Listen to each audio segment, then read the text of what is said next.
పాకిస్తాన్‌కి ముందు నొయ్యి, వెనక గొయ్యిగా మారింది. ఒకటి ముస్లిం సామాజిక వర్గానికి సంబంధించినటువంటి తీవ్రవాద సంస్థల్ని పుట్టించి, పెంచి, పోషించడంతో పాటుగా ప్రపంచంలో ఎక్కడున్నా దాన్ని గుడ్డిగా సమర్థించే అలవాటు పాకిస్తాన్. అలాగే హమాస్‌ను గూడా అది సమర్థిస్తుంటుంది.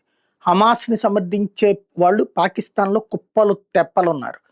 అలాంటి పాకిస్తాన్‌కి ఇప్పుడు సమస్య ఏమొచ్చింది అంటే, హమాస్ మీద దాడి చేయడానికి తయారు చేస్తున్నటువంటి అమెరికా దళం, అమెరికా ముస్లిం దేశాలతోనే తయారు చేస్తున్నటువంటి దళం ఏదైతే ఉందో, ఆ దళానికి నాయకత్వం వహించే బాధ్యతని పాకిస్తాన్‌ని స్వీకరించమని చెప్తోంది.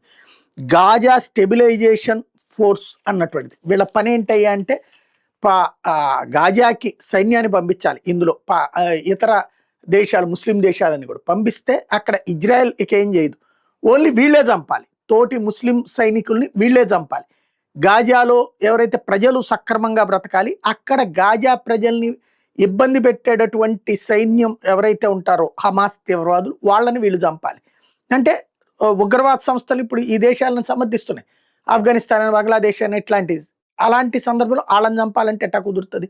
ఇప్పుడు అది చేస్తే ముస్లిం దేశాలలో తాము వ్యతిరేకం అవుతారు. కానీ ఆసిఫ్ మునీర్ ఏమో తన భార్య బిడ్డలను ఇప్పటికే అమెరికాకి తీసుకొచ్చి సెటిల్ చేసినటువంటి నేపథ్యంలో అడుగు ముందుకు వెయ్యాలి, అమెరికా చెప్పినట్టు వినాలా, ఆచరించాలి. ఎందుకంటే ఇక్కడ ఆల్రెడీ పాకిస్తాన్‌లో తన పదవీకాలం ముగిసిపోయినా కొనసాగించేలా అవకాశాలు కల్పించింది అదే. శాశ్వత అవకాశాలు కల్పించింది అదే. అట్లాంటప్పుడు దానికి ప్రత్యామ్నాయంగా లేదా దానికి బహుమతిగా ఇది జరగాలి. ఇది ఇప్పుడు ఇష్యూ నడుస్తోంది.